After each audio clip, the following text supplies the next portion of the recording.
ये कहानी एक बौद्ध भिक्षु की, जो एक लड़की के चक्कर में अपने पूरे जीवन की आध्यात्मिक कमाई को नष्ट कर देता है। उसे संसारिक मोह अपनी तरफ खींचता है और वो अपने आध्यात्मिक जीवन से विचलित होकर मोह माया के चक्कर में पड़ जाता है। ठीक उस पथ के विपरीत जो गौतम बुद्ध ने चुना था। गौतम बुद्ध का मार्ग था गृहस्थ जीवन को त्याग कर आध्यात्म को अपनाना। तो क्या क्या कांड करता है ये बौद्ध भिक्षु ताशी आध्यात्मिक मार्ग को छोड़कर, आइए देखते हैं। कहानी की शुरुआत में हम देखते हैं समंदर से 15,000 फीट की ऊंचाई में बसा तिब्बत। उसकी हसीन वादियों के बीच एक चरवाहा अपने भेड़ के झुंड को हाँकता हुआ जा रहा है। अपनी पैनी नजर से शिकार की फिराक में ऊपर आसमान में चक्कर लगा रहा बाज एक पत्थर जमीन से उठा के नीचे गिराता है, जो एक भेड़ के सर पे गिरता है और वो भेड़ तुरंत मर जाती है। तभी हम एक बौद्ध भिक्षु कबीले को देखते हैं जो अपनी यात्रा पे जा रहे थे। उन्हें वहाँ से लंबी यात्रा कर एक बौद्ध भिक्षु को जगाने जाना है जो 3 साल से समाधि में है। उनका शरीर अकड़ चुका है, शरीर पर धूल जम चुकी है और बाल नाखून बढ़ गए हैं। उनके कान में धीरे से कहा जाता है कि ताशी,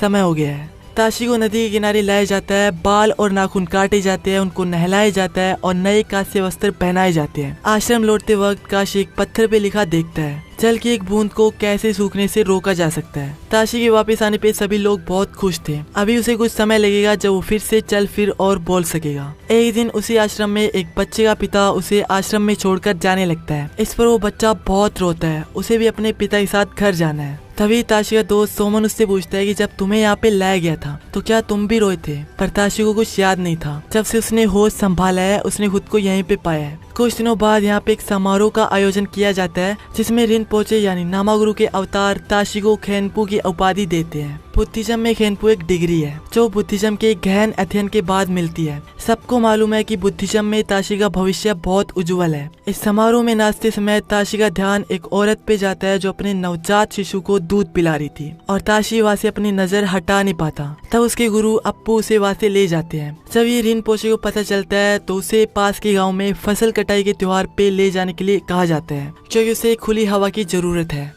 अगली सुबह वो गांव के जमींदार के घर पूजा करने के लिए जाते हैं। पूजा के वक्त चूड़ियों की खनक से ताशी का ध्यान बार बार भटकने लगता है और रात में उनका वहीं पे ठहरना था। जब ताशी सोने जा रहा था तो सीढ़ियों पे उसकी मुलाकात पेमा से होती है। पेमा जमींदार की इकलौती बेटी थी और ताशी की नजर उससे हट नहीं पाती। अगली सुबह सभी जाने की तैयारी करते हैं और ताशी का ध्यान अभी भी पेमा पे था और अब तो पेमा भी ताशी को देख रही थी। पास खड़ा जामयांग भी ये नजारा देख रहा था जो पेमा का मंगेतर है। रात को ताशी की सांस लेने की जोर जोर से आवाजें आती है और ये आवाजें सुनकर सोमन उसके पास जाता है। वो देखता है कि ताशी का नाइट फॉल हो रखा है। सोमन ये देखकर रोने लगता है क्योंकि वो समझ चुका था कि उसका मित्र रास्ता भटक चुका है और एक बौद्ध गुरु को ये शोभा नहीं देता। अगली सुबह सोमन उससे आंख चुराने लगता है। लामा अप्पू को ये बात समझते देर नहीं लगती, इसलिए वो ताशी को बुलाकर एक नक्शा देते हैं और उसे आज शाम को ही वहाँ जाने के लिए कहते हैं। ताशी के साथ आश्रम का पालतू कुत्ता काला भी ताशी के साथ जाता है। ताशी वहाँ पे पहुँच जाता है और वहाँ उसे एक गुरु मिलते हैं जो चित्रकारी के जरिए उसे समझाते हैं कि ये शरीर खोखला है,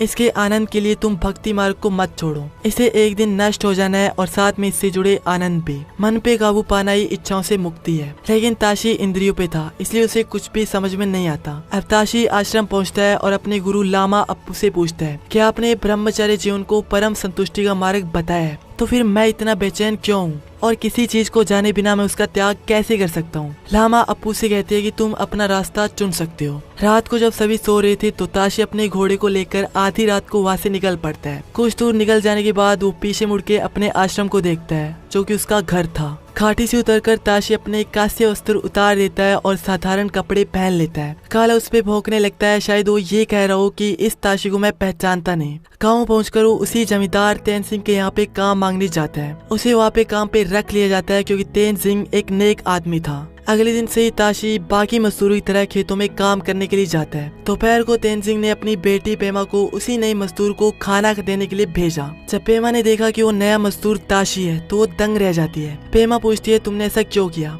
ताशी कहता है तुम्हारे लिए, अगर तुम मुझे नहीं अपनाओगी तो मैं कल सुबह होने से पहले यहाँ से चला जाऊंगा। शाम को पेमा उसके पास जाती है क्योंकि वो भी उसे पसंद करने लगी थी और फिर वो दोनों एक दूसरे की बाहों में विलीन हो जाते हैं। आधी रात को जब वो छुपकर घर में दाखिल हो रही थी तो उसकी माँ उसे पकड़ लेती है और उसके मुंह पे कालिक पोत देती है। क्योंकि उन्हें पता चल चुका था कि वो नए मजदूर के साथ थी। पेमा के पिता और उसका मंगेतर ताशी की पिटाई करने जाते हैं। पहले तो नहीं, पर तेनजिंग उस वक्त ताशी को पहचान लेता है और घर लाकर उसकी महरम पट्टी करता है। पेमा और जामयांग एक ही गांव की है और बचपन से साथ खेलकर बड़े हुए हैं। वो उसे बताती है कि कल ज्योतिष को बुलाया गया है, वो जैसा कहेंगे वैसा ही होगा। अगले दिन ज्योतिष ने आकर शादी की तारीख इसी महीने की 10 तारीख रख दी, पर सभी हैरान थे कि शादी आखिर किससे होनी है, जामयांग से या ताशी से। ज्योतिष कहता है कि और किससे होगी, ताशी से होगी। कल रात को ही जामयांग ने मुझसे ताशी और पेमा की शादी की बात की थी। जामयांग ने अपनी भावनाओं की कुर्बानी दे दी थी। पेमा उससे पूछती है कि तुमने ऐसा क्यों किया। जामयांग कहता है कि हमारी शादी तो तय थी, फिर ज्योतिष को बुलाने की क्या जरूरत थी। 10 तारीख को ढोल नगाड़ों के साथ पेमा और ताशी की शादी हो गई।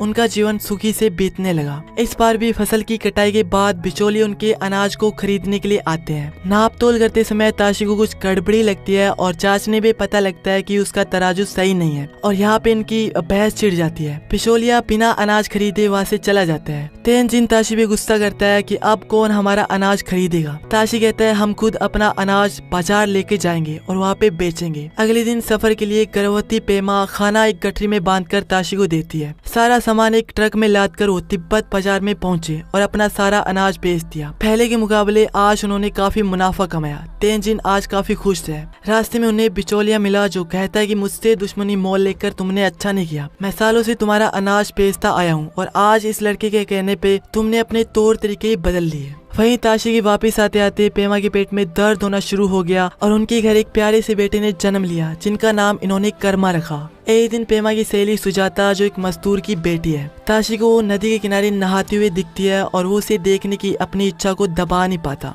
धीरे धीरे वक्त बीतने लगता है और अब कर्मा 5 साल का हो चुका है और इस बार जामयांग अब उस बिचौलियों को अनाज बेच रहा था और ताशी उसे रोकने की कोशिश करता है और इस बार भी बिचौलिया वहाँ से गुस्सा होकर चला जाता है। जामयांग ताशी पर गुस्सा करता है और कहता है कि मुझे तुम्हारी तरह नहीं बनना, मैं वही करूँगा जो मेरे पिता करते हैं। उसी रात ताशी की पकी फसल में आग लग जाती है। सूखी फसल में आग फैलते देर नहीं लगती। पूरा गांव मिलकर उसे बुझाने में लग जाता है। आग बुझाते बुझाते सुबह हो जाती है, लेकिन अब सब कुछ जलकर खाक हो चुका था। गुस्से में ताशी जामयांग पे शक करता है कि उसी ने ये आग लगाई होगी। जब उसने इनकार कर दिया तो अब शक करने के लिए एक इंसान बचा था। वो तुरंत घोड़ा लेकर बिचौलिए के पास जाता है और वहाँ पे बिचौलिए के लोग उसका बुरा हाल कर देते हैं। फिर बिचौलिया कहता है कि तुम्हारा इल्जाम गलत है, यहाँ ऐसे काम कोई नहीं करता। पेमा और तेनजिंग भी उसके पीछे पीछे पहुँचे और उसे घर लेकर आए। कुछ दिन बाद बचा कुचा अनाज लेकर पेमा सौदे के लिए बाजार निकली और आज भी सुजाता अपनी मजदूरी का हिस्सा मांगने उसके घर आती है और ताशी उसके साथ हम बिस्तर होने से खुद को रोक नहीं पाता।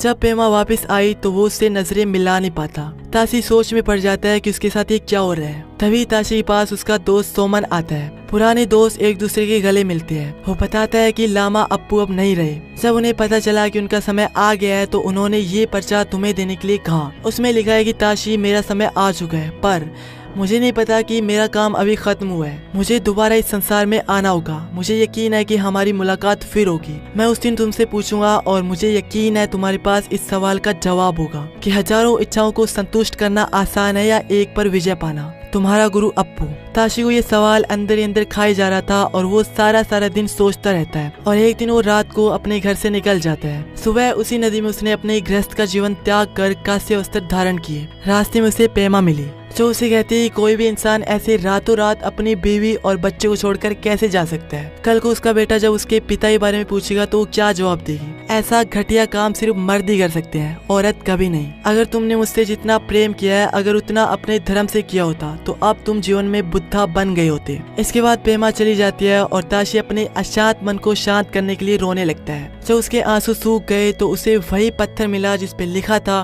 कि जल की एक बूंद को सूखने से कैसे रोका जाए। पत्थर के पीछे जवाब लिखा था उसे समंदर से मिल जाने दो, फिर वो कभी नहीं सूखेगा। तभी ताशी को ऊपर आसमान में एक बाज चक्कर लगाते हुए दिखता है। ताशी सोचता है कि काश ये बाज एक पत्थर उस पे भी फेंक दे और उसकी सारी विडंबना और पीड़ा का अंत कर दे और इसी के साथ ये फिल्म समाप्त हो जाती है। हमारा जीवन बारिश की बूंदों के समान है। जब ये भाप बन जाता है तो मृत्यु के समान है और यही जल की बूंद अगर समंदर में मिल जाए तो ये आत्मा का परमात्मा से मिलन है, फिर ये कभी नहीं सूखेगा। इंसान की इच्छाओं आकांक्षाओं का कोई अंत नहीं है, जैसा कि इस कहानी में दिखाया गया है। पहले काम वासना, फिर भौतिक चीजों के लिए लोभ, धन, राग, द्वेष और अंत में पराई स्त्री पे नजर।